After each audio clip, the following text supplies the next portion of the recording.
In vision, Saladin had not lost a significant battle in years.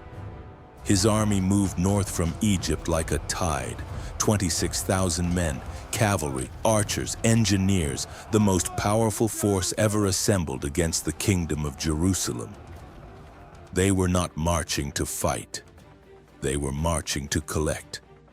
The man waiting for them was 16 years old. He had been dying since he was 9. Leprosy had taken the feeling from his right side. His hands could not fully feel the reins. His legs could not always hold him.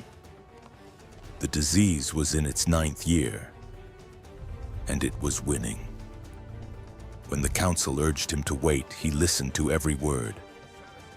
He let them finish. Then he called for his horse. What followed was not a desperate gamble. It was a question. Not, can 500 beat 26,000? That question had an answer, and the answer was no. The question Baldwin asked was different.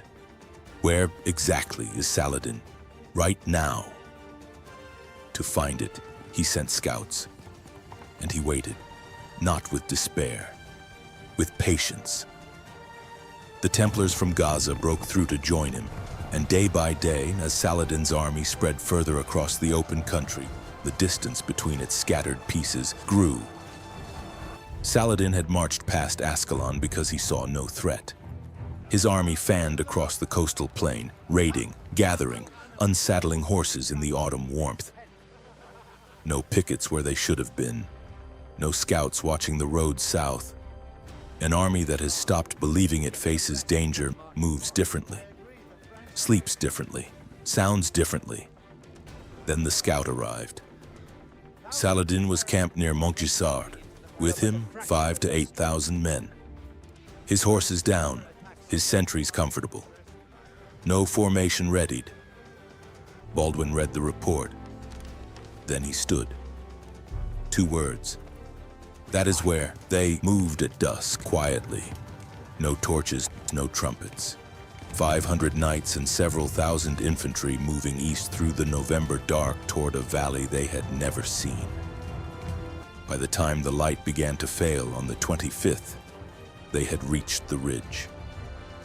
Below them lay the camp, wide, lit, loud, horses at their pickets, fires burning bright in the cooling air, men eating, talking, laughing. The most feared army in the eastern Mediterranean, at rest, completely unaware, within charging distance. Baldwin dismounted. He had to be helped.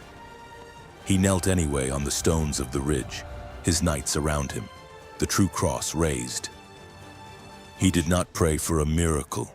He prayed for his hands to hold the reins. He prayed for his legs to stay under him. He prayed for one more hour of what his body had left. Odo de Saint-Amand formed the wedge. 80 knights at the point, lances level. The line began to move, walking first. Every horse held back, every rider still. The formation breathed as one animal. Then the sword fell, and the world opened. The walk became a trot. The trot tore into a canter. The canter broke into something that shook the earth. The sound rolling down the ridge before the horses reached the bottom. Inside the formation, there was nothing but the rhythm of it.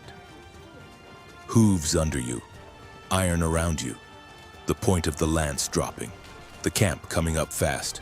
Only forward, the camp had no time. Men reached for weapons that weren't where they left them. Horses screamed at their pickets. Archers fumbled with bows they hadn't expected to need. The wedge hit the forward line at full gallop. Saladin's forward troops did not break. They were removed. Odo drove the wedge deeper, through the first line, through the second, through whatever stood between the point of that formation and Saladin himself. The personal guard locked shields, planted feet. For a moment, the momentum checked. A shield came loose. A horse stumbled into the gap. The The Templars took it. Saladin was pulled from the field on a camel. He left his camp, his standard, his guard, and very nearly his life on the plain of Montgisard. The army collapsed, not in sections, not gradually, all at once. The valley went quiet. The desert finished what the charge had begun. Saladin's army retreated across the Sinai in November, without its supply train, without order. Many thousands never arrived. The desert does not hurry. It simply waits. At the center of the field, they found Baldwin. He had held on through the charge and through the battle. But the body finally said what it had been saying for years. And he fell. 2 knights caught him. His eyes opened. Found Odo. Did we hold? We more than held, my king. We broke them. Saladin rebuilt. Of course he did. In 1187, at the Horns of Hattin, he destroyed the Crusader army and took Jerusalem. History knows what he became.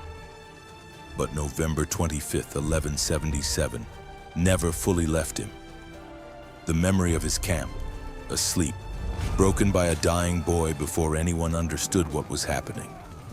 He carried it like a stone.